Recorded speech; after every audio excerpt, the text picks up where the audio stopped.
Welcome to day 61 of our mental focus. We're focusing on our mental, but day 61 of our annual challenge, Beyou 365-day challenge to do one thing every day that improves us. Today we're going to talk about beliefs. I had a totally different thing planned for today, and I looked at my calendar. I'm like, okay, well, we were going to spend 3 days on beliefs, and I thought yesterday, oh, we don't need 3 days, and I'm like, oh no, we absolutely positively need 3 days to knock out and understand and deal with beliefs. So today we're going to talk about beliefs, where they come from, and why they're important to you, and how we form beliefs. We'll talk about how we form beliefs, the types of different beliefs we have, and then our action item will be to brainstorm what your current beliefs are about your mindset, your mental aptitude, your mental well-being, your thoughts, your feeling, not your feelings. We did that last month. Your thoughts and your beliefs, the things that impact all of what you even will allow yourself to see or do or experience. That our thoughts and our beliefs impact what we'll even allow ourselves to feel and experience. So they're very connected.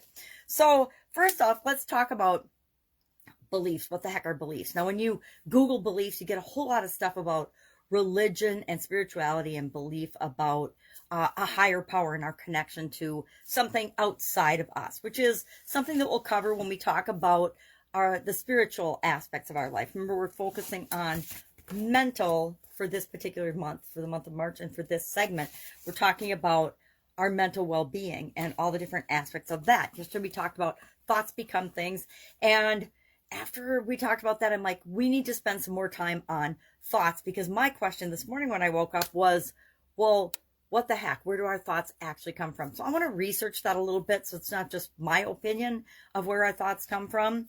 I want to actually do a little homework and study and research that, so that we talk about it on a personal level, but also on a larger scale level. So our beliefs are really thoughts we think a lot, or thoughts that we have a strong emotional connection to. Our core beliefs, most of those are formed when we're children. They come from our family, our friends, our people that we're around, our environment, our early childhood experiences form the core of what's important to us. If you felt like you didn't get enough love, or you got a lot of love when you were a small child, you might have formed, and you definitely have formed, certain beliefs about love, certain beliefs about everything, right? We have beliefs about and thoughts about absolutely everything that we come in contact with, and even things we don't come in contact with.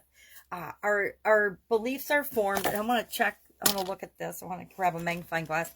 Our beliefs are a form of thought that's sometimes true, but a lot of times, guess what?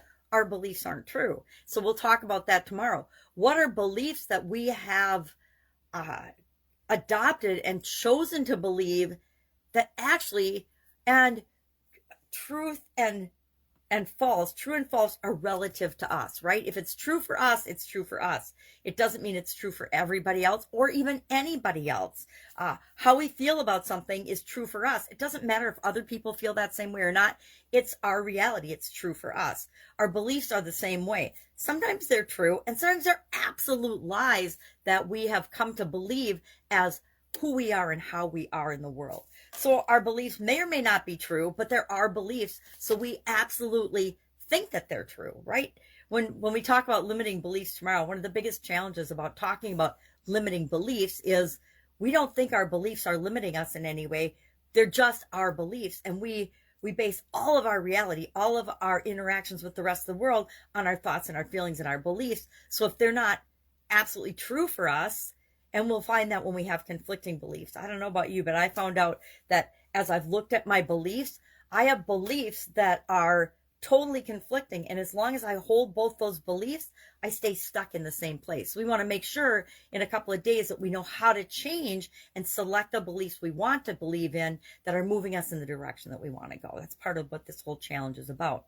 So our beliefs may or may not be true, but we believe that they're true. We believe that all of them are true.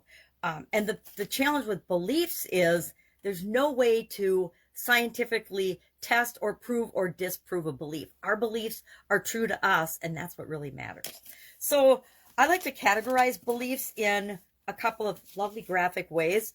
You are at the center of everything, right? The most important thing is your beliefs are your beliefs, and you get to decide and choose what you do and do not want to believe. Then I call the next circle around the target around you our contact or the physical beliefs or our near environment, our family, our friends, our people at work or people in our business, people we hang out with socially, people that are in our community or the different clubs and organizations we belong in. I guess we're talking about people a lot, but it could be, anything. It doesn't necessarily have to be other human beings. And then global beliefs. We have beliefs about the world at large, things around us, people in general. So let's look at an example of that. I just scribbled down beliefs about, and we want to focus on mental beliefs, right? And our mindset and mentality and intellectual beliefs this month, because that's what our segment is, our focus for this month. So I started thinking, well, what are my world beliefs? And these aren't necessarily mine, but your global beliefs would be, what do you think about other people in the world? Are they smarter than you, or are they intelligent? I mean, we all have beliefs and opinions about other people around the world. What are yours? What about people in your state or your country or your community? Do you think that they're smart or stupid? Do you think they're hardworking or lazy? And again, these are diametrically opposites and opposed. Chances are you don't think everybody is anything. People in your city or people in your family or your friends group would be that circle around you. And then the most important beliefs are, what do you believe about yourself? What do you hear yourself talking and saying to yourself when things happen around you about your mentality and your intellect? Do you say, I'm stupid, I'm smart? Well, that was a stupid thing to do. Do you say things like, I'm a slow learner, or I struggle taking tests, or I'm a great test taker, or I'm forgetful or absent-minded? The older we get, the more we walk into a different room and we're like, okay, what did I come in this room for? Oh, coffee, or to get my glasses, or to get my phone, and then I'm holding my phone. What do you say about your ability to find and lose things? Do you think you're smart? Do you think you're smarter than other people? And I guess the circle around us is where we get the comparison beliefs from. But what you think about yourself is your self-talk. So today, our action item is just to think about, and I like to say, I like to put in global, contact, close contact, physical. I haven't really got a name for that one yet. And then personal. I guess it's personal, environmental, because those are the things close to you, and then global or universal beliefs. Brainstorm today a list of, and you can just brainstorm a list of things that you think and things that you believe about your thoughts and your intellect and your mentality and your I guess prejudice would probably come in there, because what do you think about other people? And just brainstorm out that list, and then just share one thing in the comments below, just one random thought related, mental well-being related, mindset related belief that you have currently in the comments below. It's not, nobody's judging. It's not a good or bad thing. Our beliefs are just our beliefs.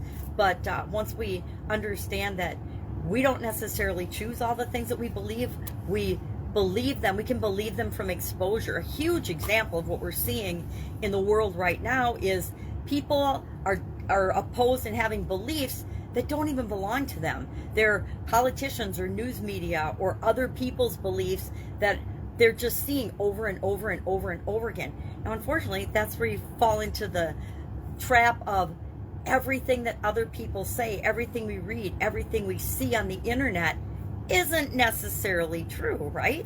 It might just be one person's perspective or one group's perspective on something, and we have to decide if it's true for us or not. It may very well be true for you, but if it's not, you have to always be willing to think for yourself and question and say, well, I see this, I'm seeing it over and over and over again, but that doesn't mean it's true. Think of all the people that believed that. As we scientifically discover and learn things, it either proves things are true or proves things are not true and never were. And I think of the earth is round, and how many centuries did people believe that the world and the earth was flat? for a really long time. So I don't know what these flat earthers are thinking. I just snicker because we've seen pictures of the earth. We see that it's round. So how anybody can think that we still live on a flat earth is kind of mind-boggling to me. But apparently there are people that will believe anything and we get to believe anything that we want. The challenge is our beliefs become filters for everything else in the world. They'll make it so that we don't even see things or hear things that are right in front of us because they don't match our beliefs. So we want to make sure we're choosing those filters, not letting those filters be something that we decided in childhood. Fear is a huge one. When we're kids, we decide how big our comfort zone is and how much we're afraid of things. And I guess that's emotion related, not necessarily thinking related. But if we're analyzing our emotions from when we were children and we've got core values still that are keeping us stuck, we want to choose what we're going to believe for us now and moving forward to create the life that we want. All right, enough about that. We have our action item. Brainstorm a list of mental beliefs that you currently have. Again, there's no good or bad. We just have them. I mean, my list, I started my list, but it's going to be really interesting because like everybody else, I have beliefs I know I'm going to find, and I would be willing to bet, unless you've done a lot of belief work and clearing in thoughts and personal development work, that you're going to find that you actually have beliefs that conflict with one another. We'll especially find that when we get to the segment on finances. So many of us have absolutely diametrically opposed beliefs about our finances. It's no wonder that we stay stuck in certain situations. All right, any questions, hit me up. Otherwise, I will be with you tomorrow, and we are going to talk more deeply about limiting beliefs that no longer serve us. I'm going to give you a secret question. It's not even very much of a secret because I've shared it a lot before, but a question that you can ask yourself to decide if, number one, the belief is yours and if it's limiting you or not in terms of what you want to create in your life. Have an awesome day. I'll be with you tomorrow.